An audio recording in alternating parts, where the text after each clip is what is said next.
வீட்டில் வந்து ரொம்ப பாசிட்டிவான ஒரு சூழ்நிலைகள் வரணும். மகாலட்சுமி எப்போவுமே கடாட்சம் கொடுக்கணும் அப்படின்னா 3 விஷயத்தை கடைப்பிடிக்கணும். தினந்தோறும் கோலம் போடுறத ரொம்ப முக்கியத்துவமாக எடுத்துக்கணும்.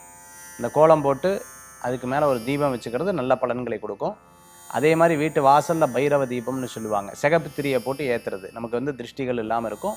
வீட்டுக்கு ஒரு பெரிய ஒரு பாசிட்டிவ் எனர்ஜியாக இருந்துட்டுருக்கும், ஒரு பாதுகாப்பு இருக்கிற மாதிரி இருந்துட்டுருக்கும். அதே மாதிரி வீட்டுக்குள்ளே லக்ஷ்மி தீபம்னு சொல்லுவாங்க, குபேர தீபம் கூட சொல்லலாம். அதாவது அந்த சுட்டி தீபத்திலே பார்த்துட்டிங்கன்னா திரியை மஞ்சளில் போட்டு நெய் தீபமாக ஏற்றணும். வீட்டுக்கு வெளில நல்லெண்ணையும் வீட்டுக்குள்ளே நெய் தீபமாக ஏற்றுறது ரொம்ப நல்ல பலன்களை கொடுக்கும். அதே மாதிரி பார்த்திங்கன்னா மாவில் வாசல் நோக்கி கட்டணும். எப்போவுமே மாவில் வந்து வாசல் நோக்கி கட்டும்பொழுது ரொம்ப பார்த்து நல்ல மாவிளையை எடுத்து கட்டுறது நல்ல பலன்களை கொடுக்கக்கூடியதாக இருக்கும்.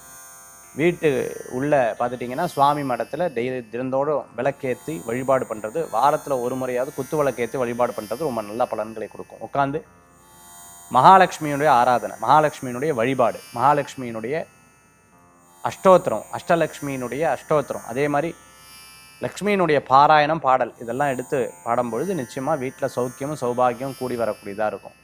சுவாமி ரூமில் படி வச்சு அது மேலே அரிசி வச்சு அது மேலே அன்னபூர்ணேஸ்வரி வச்சுருது வீட்டில் நிறைஞ்சிருக்கும். எல்லா பொருட்களும் தானிய லக்ஷ்மியாக அனுகிரகம் பண்ணக்கூடிய தேவியாக உங்ககிட்ட இருந்துட்டுருப்பா.